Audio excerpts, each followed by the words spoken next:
Salut les gars, c'est Bernard NG. Je fais cette vidéo pour mes collègues à l'université. Et dans cette vidéo, principalement, nous allons réaliser un projet. Nous allons construire une application de chat en utilisant le protocole WebSocket. Alors, comme vous pouvez le comprendre, un WebSocket, c'est un protocole qui permet le full duplex entre un client et un serveur. Autrement dit, un serveur peut envoyer des informations au client pendant que le client envoie aussi des informations au serveur. Dans le cas classique, par exemple, dans le protocole HTTP, il y a le client qui doit d'abord envoyer une requête au serveur et le serveur répond. Autrement dit, le client ne peut pas continuer à envoyer des requêtes sans s'attendre une réponse du serveur. Mais avec le WebSocket, ça se fait en même temps pratiquement. Donc de manière assez simple, c'est à ça que ressemble le WebSocket. Alors, qu'est-ce que nous allons utiliser pour faire ça? Déjà, il nous faut gérer la partie web avec un framework qu'on va utiliser. Ici, c'est le framework Spring qu'on va utiliser et c'est lui qui va nous permettre de mettre en place tout le code qui sera nécessaire pour l'utilisation, pour la création de notre chat. Alors, vous pouvez créer un projet Spring directement à partir de leur site, mais si vous utilisez un éditeur comme IntelliJ, vous avez la possibilité d'aller dans Nouveau projet, New Project, et choisir Spring Initializer.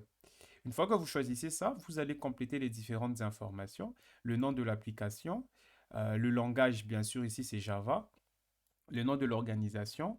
Et dans la section suivante, les dépendances dont on aura besoin, nous aurons besoin de la dépendance WebSocket et de Spring Web. Les deux dépendances sont importantes.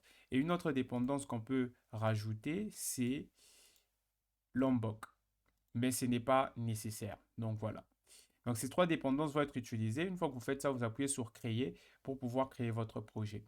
Moi, j'ai déjà fait ça, donc je vais ouvrir le projet que j'avais créé pour gagner du temps. Dépendamment de votre connexion Internet, le téléchargement de dépendance peut prendre plus ou moins de temps. Alors, quand j'ouvre le fichier là où se trouve mon application main, dans l'arborescence, vous allez voir qu'on a un fichier SRC. C'est à l'intérieur de ce fichier SRC, on va retrouver deux fichiers, test, si vous faites les tests unitaires, tout ce qui va avec, et main, où nous allons écrire notre code.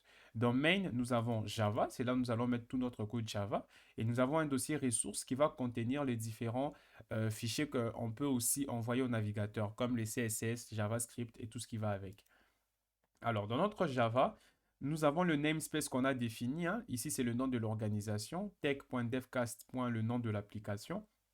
Et à l'intérieur, nous avons un fichier qui s'appelle chat application dans le fichier qui est présent ici.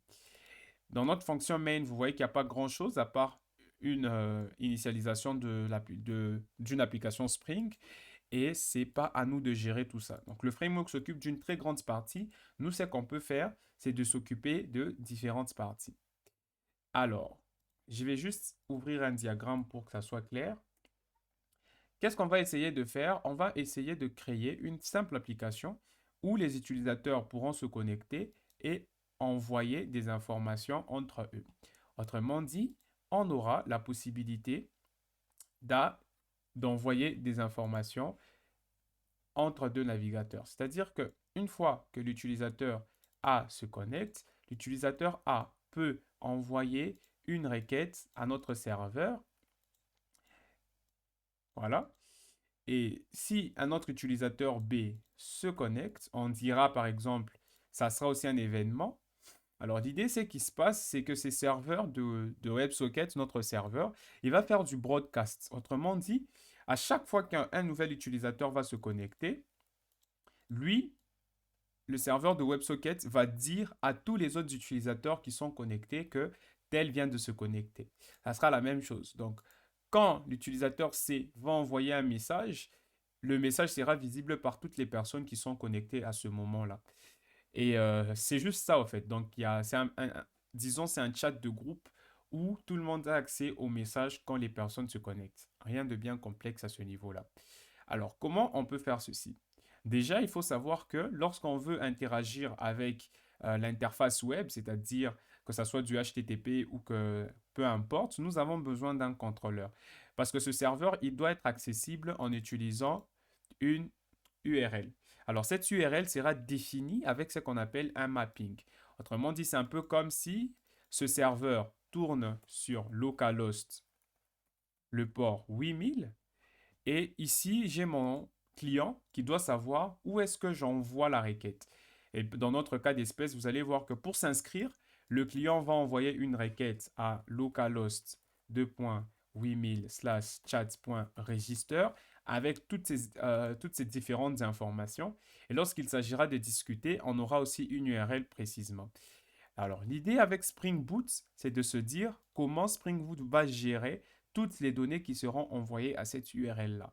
Et pour ce faire, nous avons besoin d'un contrôleur. C'est le contrôleur qui va s'occuper de tout ça. Mais avant de faire ça, nous devons savoir quelles sont les informations que nous allons manipuler lorsque nous allons créer notre message. Si on doit aller un peu rapidement, donc nous aurons notre message. Et quelles sont les informations? On voudrait savoir qui envoie le message, sender par exemple, le contenu du message, content, et peut-être la date du message. Donc voilà notre petite entité qui va représenter un message. À chaque fois que les utilisateurs vont discuter, on va renvoyer ça. Et une autre chose qu'on peut rajouter, c'est aussi le type de message. Alors, dans ce cas précis, nous avons trois types de messages. Soit l'utilisateur rejoint le chat, soit l'utilisateur quitte le chat, soit l'utilisateur envoie un message, donc chat. Donc, voilà. Oh là là. Donc, voilà un peu les différentes informations qu'on va traiter dans notre cas. Avec ça, on peut créer ce qu'on appelle un modèle, si vous voulez. Alors, dans mon code, je vais créer un nouveau namespace que je vais appeler modèle. Donc, un nouveau package, je vais appeler modèle. Et à l'intérieur de ce package, comme je vous l'ai montré, je vais venir créer ma classe chat message modèle, si vous voulez. Mais je ne vais pas le préfixer. Je vais dire que ça sera une simple classe, un DTO, si vous voulez, chat avec un C majuscule, message.java. Voilà. Autre chose, si vous ne voulez pas vous compliquer la vie, vous pouvez directement faire New Java Class et vous mettez juste les noms, chat, message, pour que l'éditeur puisse compléter pour vous tout ce qu'il y a à compléter. Voilà. Maintenant, à ce niveau, on va rajouter les différentes propriétés qu'on veut avoir. Donc, on aura le contenu du message, qui a envoyé le message. Ici, on prendra juste le nom de l'utilisateur. Et on voudrait aussi avoir un message type. Ici, Copilote me complète ça, mais vous allez comprendre pourquoi. Ensuite, on voudrait avoir string, à quelle heure le message a été envoyé. Voilà. Time. Alors, précisément ici, moi, j'ai mis une chaîne de caractères. Vous allez aussi comprendre pourquoi j'ai fait ça. Alors, message type n'est pas défini parce que c'est censé être une énumération. Une énumération, vous voyez ça comme une liste des valeurs prédéfinies. Voilà. Alors, dans mon énumération, qu'est-ce que j'aurai? J'aurai trois types de messages. Les messages de type chat qui représentent un message envoyé. Donc, ici, voilà. Et ici, le message quand l'utilisateur rejoint le serveur et le message quand l'utilisateur quitte le chat. Voilà. Voilà. Alors, pour tout ça, ces propriétés sont privées, c'est-à-dire qu'il faut que je crée des getters et des setters. Alors, comme on utilise Lombok, on peut utiliser directement des annotations pour que ça soit généré pour nous. Donc ici, je vais faire un coup de import Lombok. Voilà, sorry. Voilà, lombok.getter. Et je vais aussi faire la même chose pour les setters. Et je viendrai juste préciser, par exemple, pour mon partie contenu, j'aurai besoin d'un getter, j'aurai aussi besoin d'un setter. Comme ça, je n'ai pas à faire, en fait, tout le code répétitif qu'on a l'habitude de faire et qui n'apporte pas forcément de valeur ajoutée. Voilà. J'ai fait la même chose là aussi. Et enfin, là aussi. Voilà. Donc là, on a maintenant notre modèle avec lesquels on va interagir et c'est ça qui va contenir les différentes informations que le serveur va recevoir ou que le serveur va envoyer.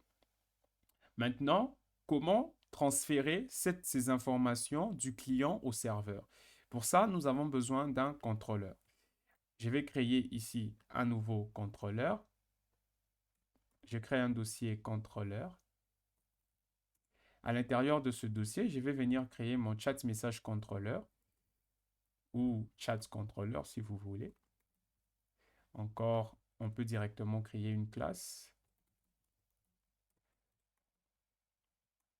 Voilà. Et notre contrôleur n'a que deux fonctions, j'ai envie de dire, deux principales fonctions. Alors, avant d'aller plus loin, pour que le framework Spring qu'on utilise reconnaisse cette classe comme étant un contrôleur, on va rajouter une annotation qui s'appelle contrôleur. Comme ça, on aura des fonctionnalités un peu plus avancées pour cette classe-là.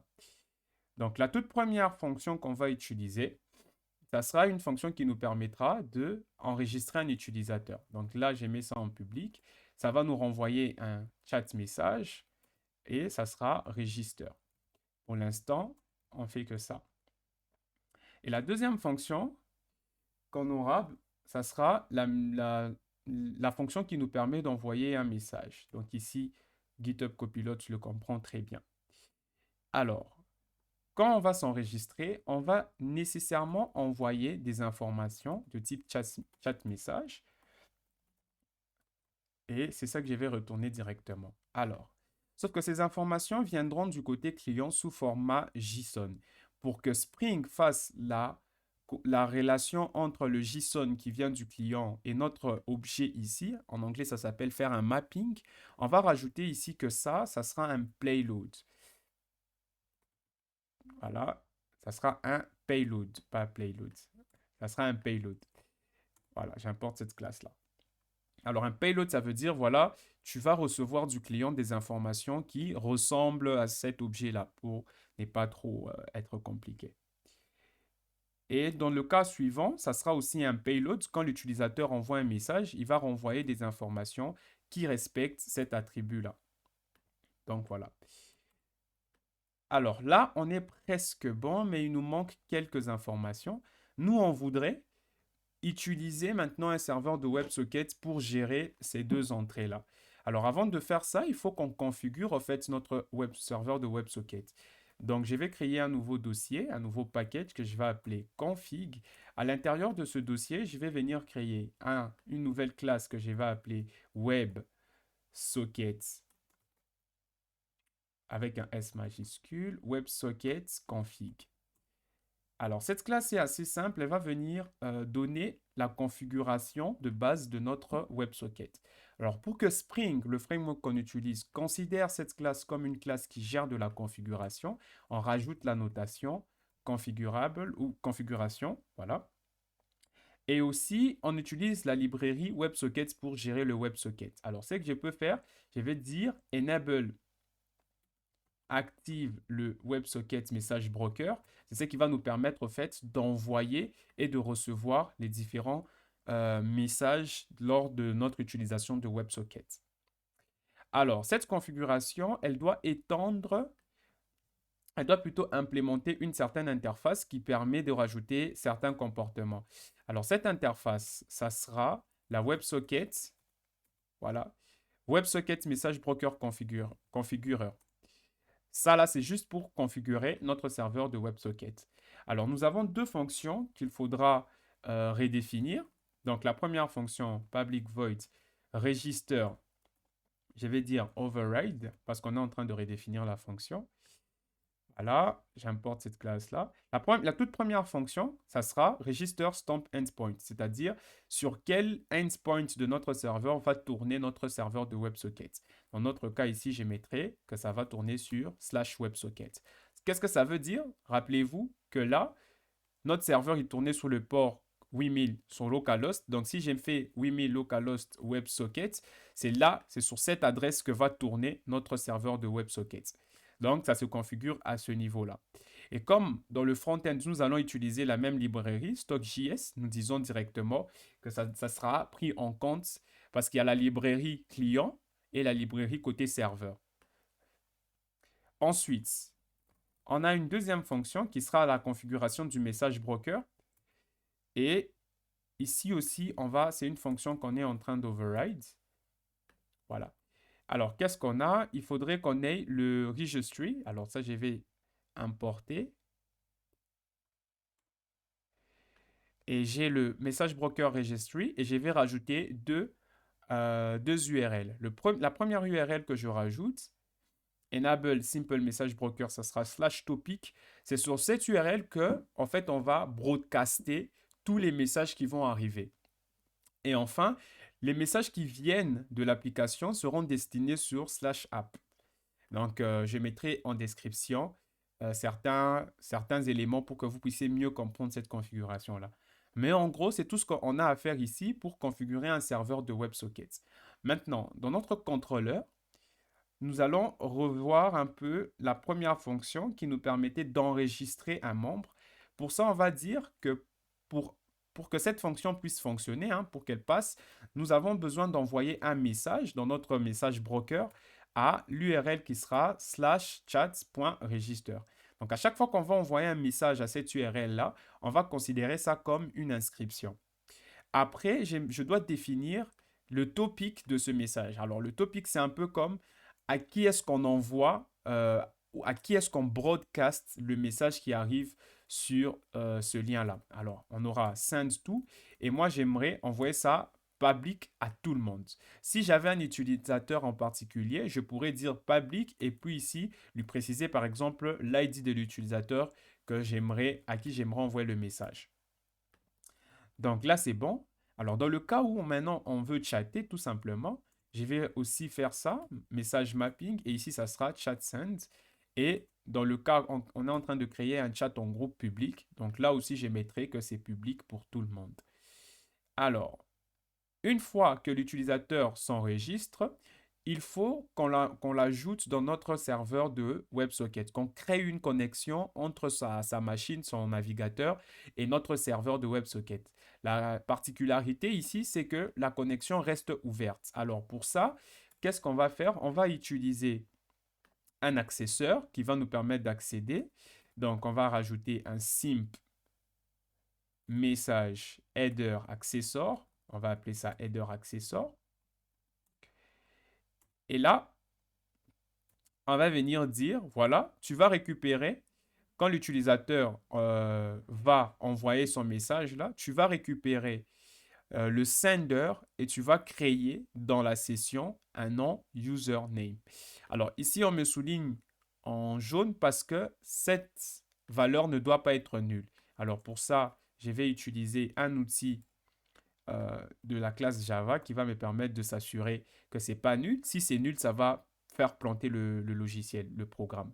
Donc, object require non nul et je passe cette valeur-là. Donc, en gros, qu'est-ce qui se passe quand l'utilisateur envoie un message? On l'enregistre dans la session, tout simplement.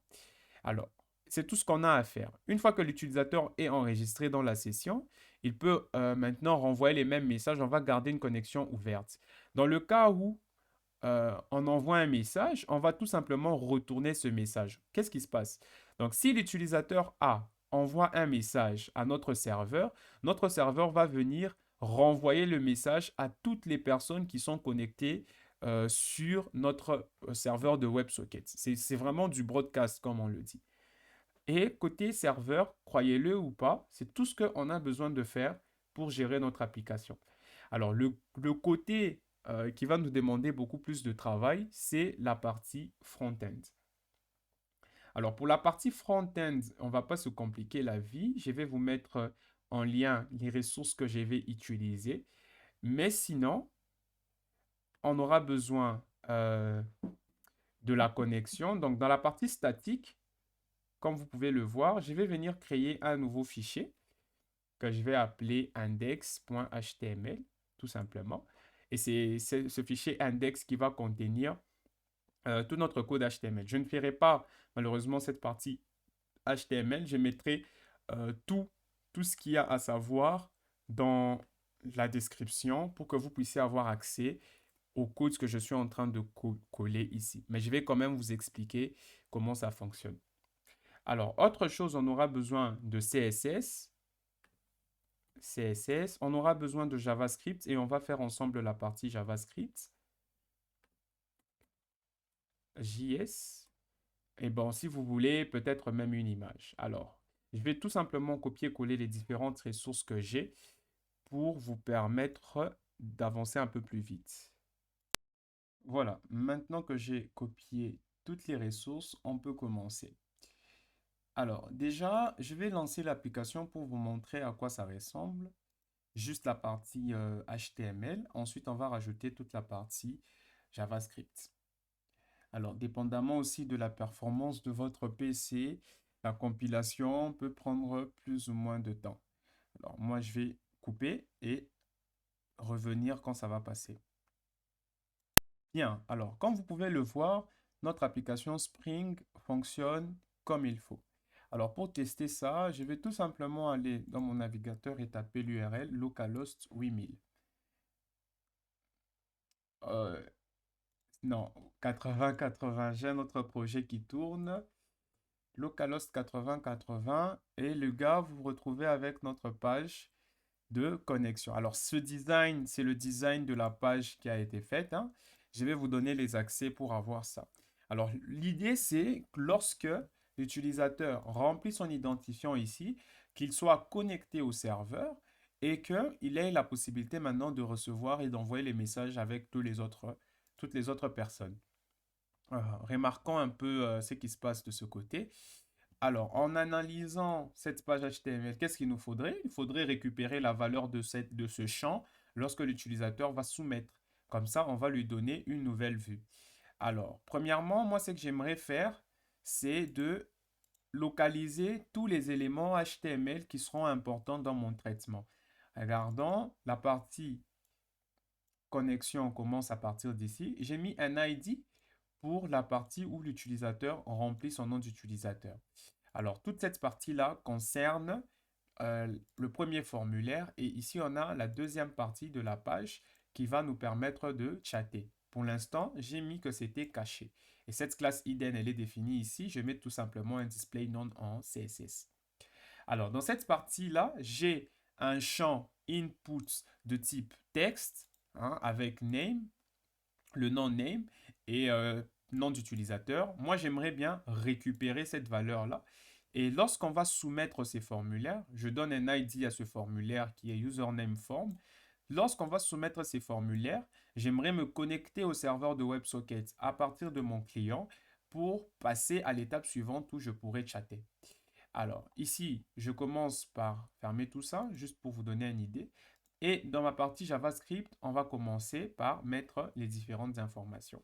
Donc, on a besoin du username. Donc, je mettrai ici username page. C'est la page où on aura l'élément ou encore le formulaire d'inscription. Je crée un autre élément qui sera pour la page où on chatte.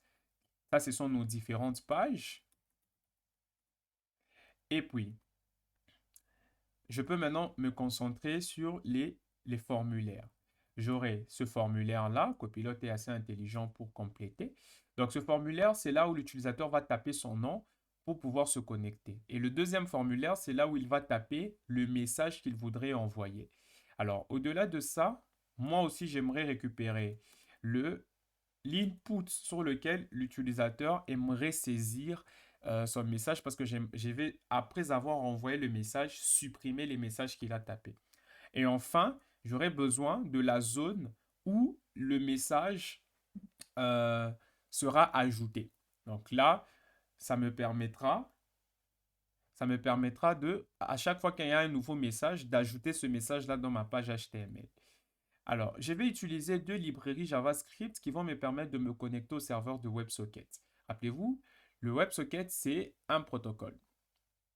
Alors, ici, j'utilise username, ça sera le nom d'utilisateur qui sera connecté. Par défaut, je vais dire que c'est nul. Ensuite, je vais utiliser Stamp Client, ça sera notre client qui va nous permettre de nous connecter à notre serveur. Alors, pour pouvoir se connecter, je vais écrire une fonction qui va me permettre de faire la connexion. Alors, cette fonction est simple.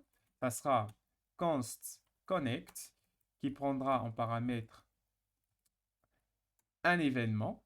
Et ici, on va maintenant réfléchir à comment ça va fonctionner. Alors, je vais désactiver Copilote un moment, juste pour qu'on y aille ensemble. Alors, le nom d'utilisateur, je vais le récupérer sur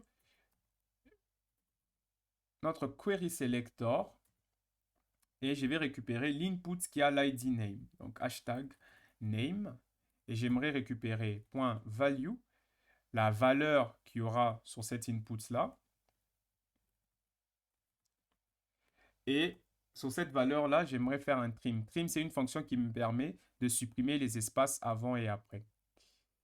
Donc ça, c'est bon. Donc là, on sait récupérer le nom d'utilisateur que l'utilisateur va taper là. On peut faire une expérience. Et bon, je vais vous montrer comment ça marche juste après. Alors, si l'utilisateur a tapé quelque chose, parce qu'il peut essayer de soumettre sans avoir tapé, si l'utilisateur a tapé quelque chose, on va en fait effacer cette page pour lui mettre la nouvelle page. Donc pour ça, c'est simple. Je vais prendre username page.classList. Ça me permet d'ajouter ou de supprimer une classe. Je vais rajouter la classe hidden sur mon formulaire de connexion et sur mon formulaire de message classList, je vais enlever la classe hidden. Ce qui va se passer, c'est-à-dire que la classe de connexion va s'effacer et la classe de chat va apparaître.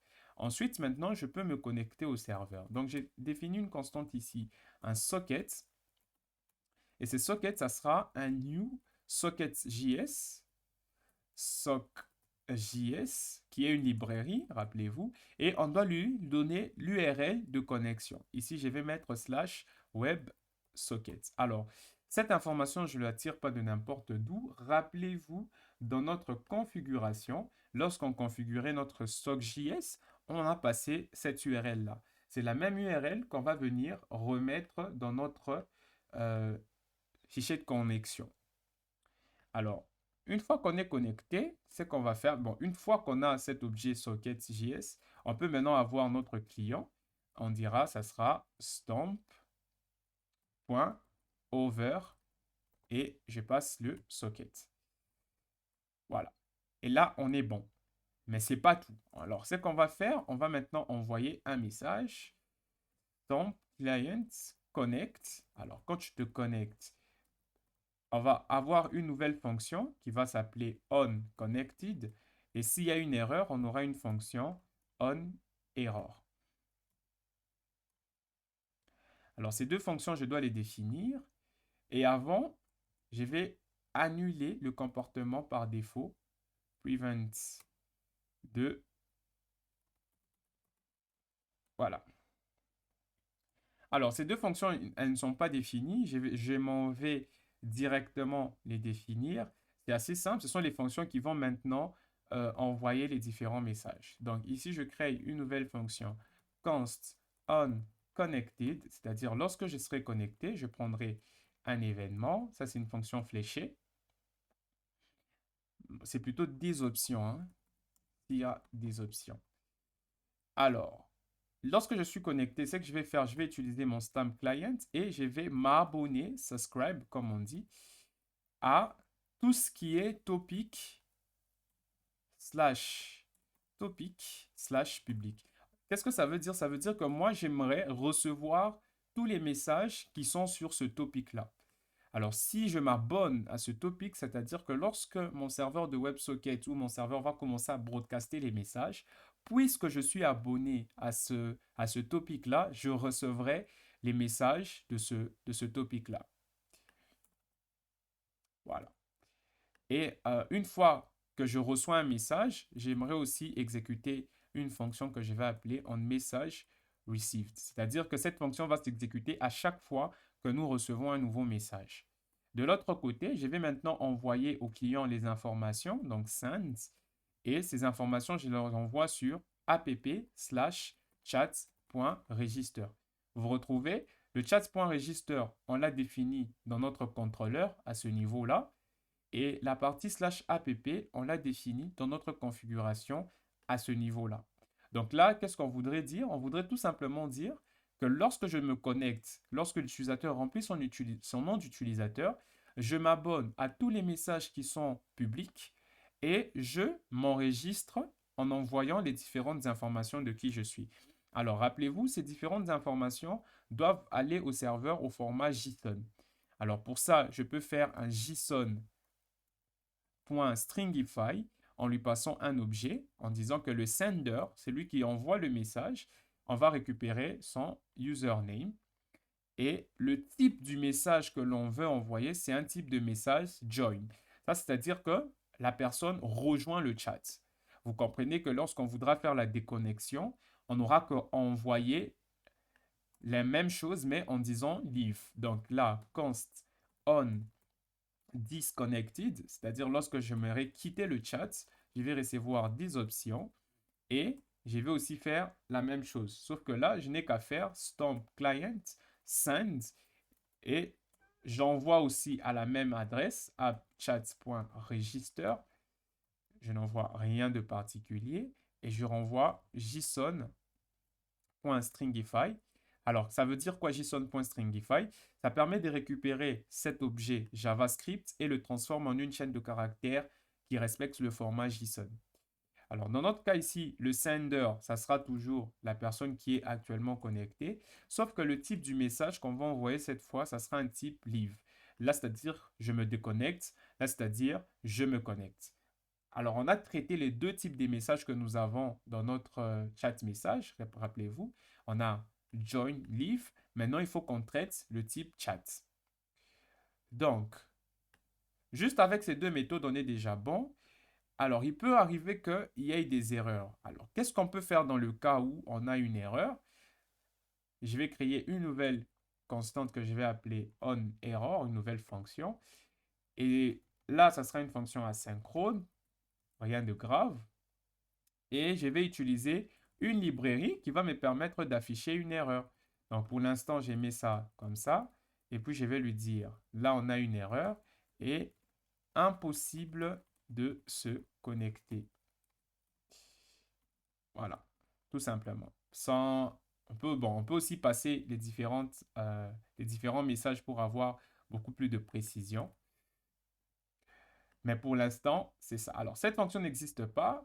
Pour ça, j'utilise une autre librairie qui s'appelle Suite Alert. Et vous voyez que le message va ressembler à quelque chose comme ça. Alors, moi, je vais utiliser ça. Donc, j'ai déjà aussi inclus ce code-là dans J'ai déjà inclus ce code dans mon projet. Quand vous allez récupérer le code source, vous allez voir aussi ce code, le code de la librairie. Donc, pour créer cette fonction toast en utilisant suite alert, je n'ai qu'à créer ce qu'on appelle un mixin de suite alert, rien de très compliqué. Donc, ça ressemble à ça. Et ça va me permettre d'avoir le petit message d'alerte à chaque fois que la personne sera connectée. Alors maintenant qu'on a traité la partie où la personne se connecte, il faudrait maintenant qu'on traite la partie à chaque fois qu'on reçoit un message, qu'est-ce qui se passe? Alors moi, je vais maintenant créer cette nouvelle fonction, onMessageReceived, pour que à chaque fois qu'on reçoit un nouveau message, qu'on sache comment on va traiter ce message-là. Alors, ça sera une fonction asynchrone, vous allez comprendre pourquoi. Donc, tout comme je peux dire, ça sera const on message received égale async. Ça va prendre un payload. Alors, le payload, c'est quoi? C'est l'information que le serveur va nous renvoyer. C'est-à-dire quoi? Revoyez un peu dans notre contrôleur. On fait un return de chat message. Alors, ce return-là, ce n'est pas comme en programmation classique où on aura cette valeur dans notre console ou quoi que ce soit. C'est que ces returns-là, il sera envoyé à topic/public. C'est-à-dire que à chaque fois qu'on va faire ce return, on va envoyer un JSON de ce message-là à ce topic-là. Et puisque l'utilisateur qui se connecte à notre chat a déjà souscrit à toute la partie public topic, il va recevoir ce JSON-là. Donc, vous comprenez que quand on fait return chat message, en gros, c'est on reçoit le message d'un client et on l'envoie à toutes les personnes qui sont abonnées à topic public. Et ici aussi, pareil.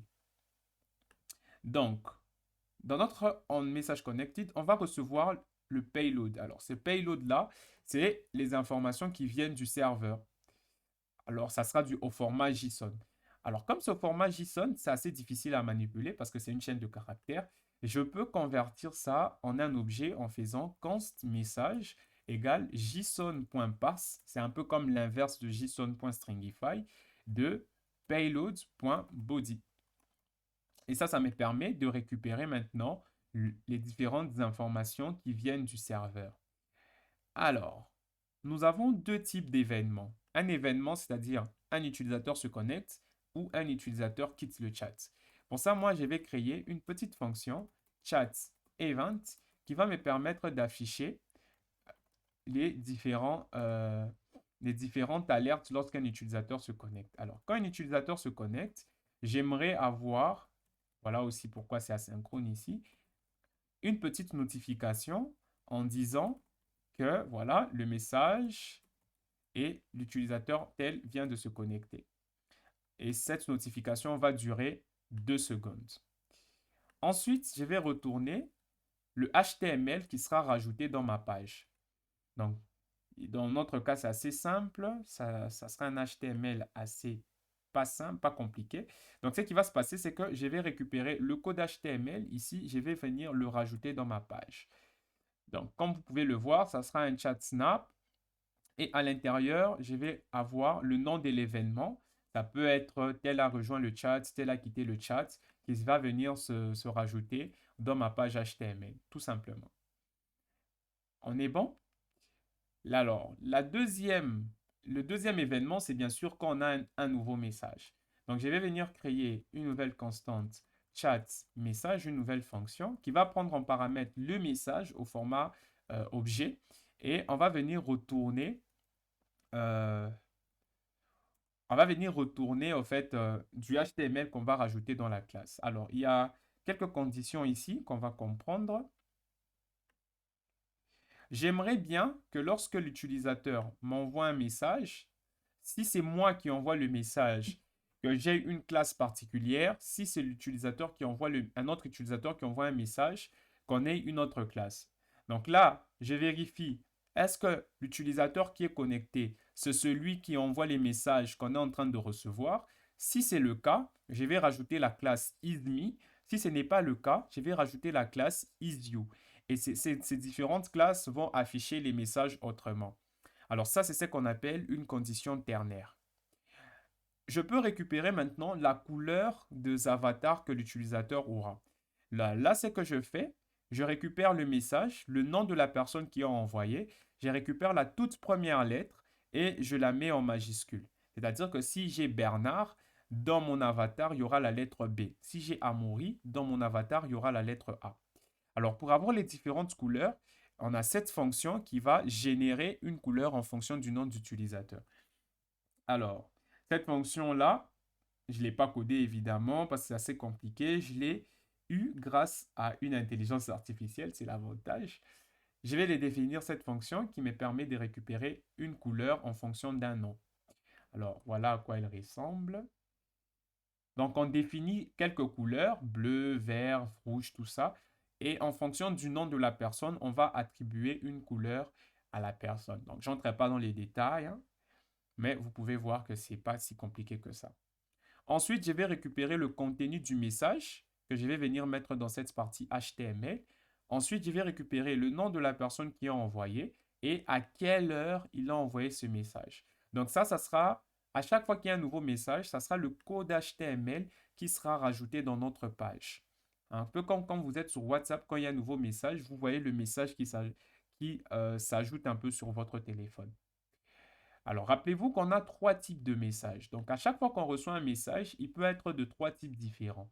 Comment on va gérer ça? On peut utiliser une condition pour appeler les deux fonctions en fonction du type des messages qu'on reçoit. Chat event, on va l'utiliser quand on reçoit un message de type join ou un message de type leave, mais chat message, on va l'utiliser quand on reçoit un message de type chat. Alors pour ça, je vais utiliser une structure qu'on n'utilise pas trop, switch, et je vais récupérer le type du message. Dans le cas où, donc case, dans le cas où c'est un message de type join, qu'est-ce que je vais faire? Je vais récupérer message area, c'est l'endroit où les messages doivent s'ajouter, le contenu HTML de cet endroit-là, et je vais venir ajouter await chat event et je vais dire par exemple l'utilisateur tel a rejoint le chat. Alors c'est assez simple. L'événement, ça sera, je récupère le nom de l'utilisateur. en faisant message.sender et je vais dire l'utilisateur a rejoint le chat. Point d'exclamation. Et ça, c'est un message de type success, ce n'est pas un message d'erreur. Voilà. Alors, comme on est dans un switch case, à la fin, là, vous avez un break. Bon, j'ai mis les points-virgules, mais en JavaScript, ce n'est pas important, hein. C'est l'habitude. Alors, dans le cas où l'utilisateur leave, c'est-à-dire qu'il quitte le chat, on va rajouter dans notre zone de message un nouveau message en disant await chat event, sauf que là, ça sera l'utilisateur a quitté le chat. Donc, on récupère le nom de la personne qui a envoyé le message, sender a quitté. Voilà, voilà, a quitté avec un point E pour l'écriture inclusive, le chat. Et ça, on peut dire, bon, c'est pas vraiment un message d'erreur, mais on peut mettre ça en warning pour que ça apparaisse un peu en jaune. Voilà. Peut-être que tu essaies de t'adresser à quelqu'un qui n'est plus dans le chat. Et dans le cas contraire, c'est-à-dire le dernier cas qui nous reste ici, c'est le cas du chat, du type chat. Donc, je vais dire que c'est par défaut, parce qu'on aura toujours les trois types là, obligés. Par défaut, alors, on va, dans notre zone de texte, rajouter un message. Et là, ça sera maintenant le chat message classique, en lui passant le message qui sera ajouté dans le texte. Et directement, lui saura comment prendre ce message qui est au format, d'abord qui était au format JSON, on le transforme en objet et à partir de cet objet, on crée un HTML avec les différents endroits où le message sera affiché et ensuite on peut l'ajouter à notre zone de texte. Alors, une autre dernière chose qu'on va faire, puisque les nouveaux messages arrivent en bas et pas au-dessus, moi, j'aimerais bien que la vue soit scrollée directement au dernier message. Pour ça, j'ai fait faire un message area .scrollTop. ScrollTop, c'est la propriété qui nous permet de savoir à quel endroit se trouve le scroll. Et je vais dire, tu vas scroller jusqu'à message area.scroll8. C'est qui va faire que quand les nouveaux messages vont venir, la vue va directement scroller vers le dernier message. C'est un peu ce qui se passe avec WhatsApp. Les messages arrivent d'en bas et pas d'en haut. Donc là, ça nous permet maintenant de scroller jusqu'au dernier message qui se trouve en bas.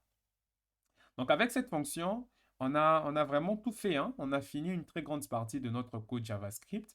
Maintenant, il faut à ces différents éléments rajouter les événements qui correspondent. C'est-à-dire que lorsque je clique, je vais effectuer une certaine action. Pour ça, ce qu'on peut faire, c'est utiliser des événements. C'est-à-dire, lorsque l'utilisateur va soumettre, on va rajouter un événement et on va dire submit. Autrement dit, lorsque l'utilisateur va soumettre ce formulaire, j'aimerais appeler la fonction connect et je vais lui passer les options. Dans le cas du message, lorsque l'utilisateur va soumettre add event listener, submit, va soumettre un message, j'aimerais appeler la fonction send. Alors, vous remarquez que la fonction send n'a pas encore été définie. La fonction send, c'est celle maintenant qui va nous permettre d'envoyer un message. Alors, ce n'est pas une fonction si complexe que ça. On va la définir ici. Const send qui va prendre un événement et on va dire, on va récupérer le contenu du message en faisant let content égale message input. Donc, dans notre input, je récupère la valeur et j'enlève les derniers espaces. Alors, si on a du contenu, c'est-à-dire que si l'utilisateur a bien tapé un message, parce que vous ne pouvez pas envoyer un message vide, et si c'est différent des nuls, c'est-à-dire, pourquoi j'ai fait si différent des nuls stamp client? Parce que j'aimerais savoir qu'on est connecté au serveur de WebSocket avant d'envoyer le message. Rappelez-vous, quand on a initialisé notre stamp client, on a dit par défaut c'était nul. C'est possible que l'utilisateur ait perdu la connexion. Alors, je vais me rassurer que nous sommes toujours connectés avant même d'envoyer le message. Si on est toujours connecté, je peux maintenant utiliser notre stamp client et utiliser la méthode send qu'on a vue. Sauf qu'ici, on va envoyer le message sur /app chat.send. Alors, malheureusement, je n'ai pas l'autocomplétion, donc je ne sais pas trop vous dire quels sont les paramètres que je passe là. Voilà, je pense que ça, ce sont les headers completed. Et bon, j'envoie un JSON, json.stringify. Et là, vous avez compris que le contenu du message, ça sera ce contenu-là. Comme on est en JavaScript, Voilà, attendez. JSON.stringify, content.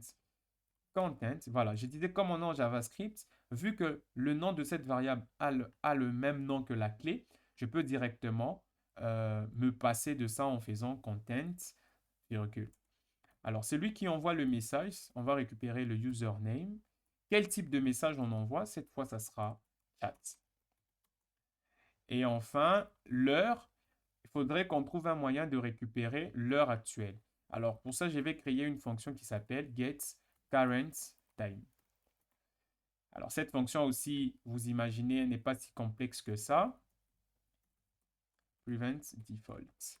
Alors, pourquoi je fais le prevent default ici? C'est pour éviter que la page se recharge. Parce que lorsque vous soumettez un formulaire, ce qui se passe, c'est que normalement, la page recharge en essayant d'envoyer le formulaire à un endroit.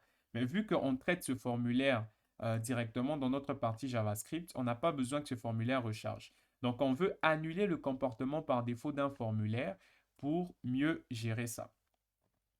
Voilà. Et je ne sais pas pourquoi il y a un bug là. Voilà. Voilà. Alors, et une fois que la personne a écrit le message, moi, j'aimerais vider la zone de texte où il a écrit le message en disant que la valeur sera une chaîne de caractères vide.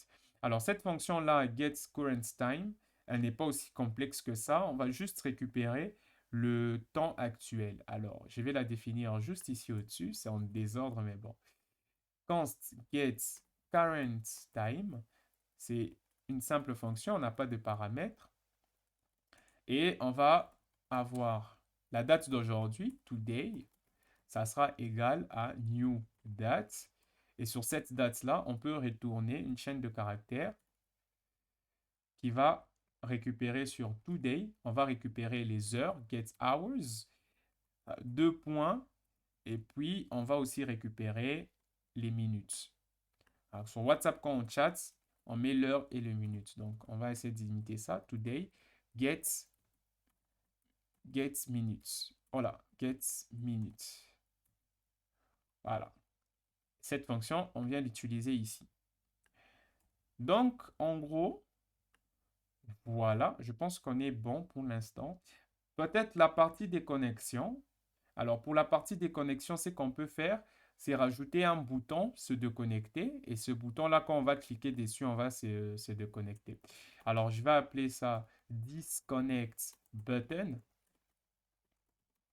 Alors, quand je vais faire document.querySelector et je vais appeler ça par exemple slash logout, quand je vais cliquer sur ce bouton, je vais faire la déconnexion. Alors, directement ici, je vais dire quand tu cliqueras sur le bouton disconnect, tu vas te déconnecter. Aussi simple que ça, en définissant un nouvel événement sur notre disconnect button, add event listener. Et quand on va cliquer, quand tu cliques, j'aimerais que tu fasses un disconnect. Disconnect en lui passant true. Alors, rappelez-vous, la fonction que nous, on a définie, c'était onDisconnected. C'était pas disconnect. Comme on a fait pour onConnected, on avait d'abord une fonction connect. Donc, je vais faire la même chose aussi ici en ayant la fonction disconnect qui va venir faire appel à connected. Alors, dans la partie disconnected, qu'est-ce qu'on voudrait faire? Disconnect. J'aimerais retourner l'utilisateur sur la page de connexion. Donc, je vais commencer par masquer la page où il chatte en ajoutant là-bas hidden, l'inverse qu'on a fait lorsqu'on se connectait. Et la page username page, je vais rajouter la classe list remove hidden pour que la personne puisse avoir le formulaire de connexion. Et puis, je vais renvoyer tout simplement une requête avec mon client stamp connect. Voilà, et ça sera on disconnected. Et s'il y a une erreur, on error. Voilà, tout simplement. La même chose qu'on a fait à ce niveau-là, c'est la même chose qu'on fait à ce niveau-là. Donc, pas trop de complications. Alors, on disconnected, rappelez-vous, ça renvoyait tout simplement un message de type leave. Je pense qu'on est bon, hein. La partie JavaScript, c'est à peine en 160 lignes qu'on a fini notre application. Maintenant, on va tester si tout ça fonctionne. Donc, je reviens dans mon navigateur. Je n'ai qu'à recharger la page. Je vais essayer de me connecter avec le nom Bernard-ng. Et voilà, j'ai quelques erreurs en me disant type method non allowed. Oui, évidemment, comme je viens de changer les choses, je vais essayer tout simplement de rebuild l'application.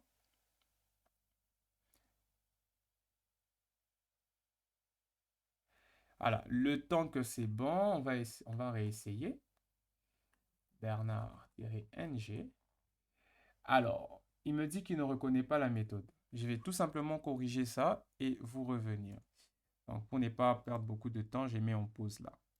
Bon, voilà, j'ai juste récompilé l'application et tout m'a l'air de bien fonctionner. Donc ici, je vais dire que l'utilisateur, c'est Bernard NG. Et vous voyez maintenant qu'on a Bernard NG a rejoint le chat. Ça, c'est notre chat event qu'on a défini la dernière fois. Alors, Bernard ici peut taper un message, mais je vais essayer de me connecter avec un autre navigateur que je vais juste mettre ici à côté. 80-80. Et ici, je vais dire que le nom d'utilisateur, ça sera NG. Et là, je suis connecté. Mais vous voyez que ici aussi, juste à côté, je ne sais pas si je pourrais voilà, subdiviser l'écran sur Ubuntu. C'est quand même un challenge. Et ici à côté, vous voyez que j'ai aussi NG à rejoindre. Donc, quand je vais écrire un message ici, vous voyez qu'il apparaît aussi de ce côté. Et si j'écris un message ici, il apparaît aussi de l'autre côté. Et c'est en temps réel que ça se fait. Donc, voilà comment vous pouvez aussi construire vraiment un projet, hein. C'était ça le projet pour l'examen, année 2022-2023, le cours de programmation orientée objet, deuxième licence. Donc, c'est bon, tout fonctionne. Merci les gars. Si vous êtes arrivés jusqu'ici, en tout cas, chapeau. N'oubliez pas de vous abonner et de liker la vidéo. Sinon, moi, je vous dis à la prochaine. J'espère vraiment que cette vidéo pourra aider quelqu'un même dans les futurs. Si vous êtes encore à l'université, ça me fera vraiment plaisir. À plus.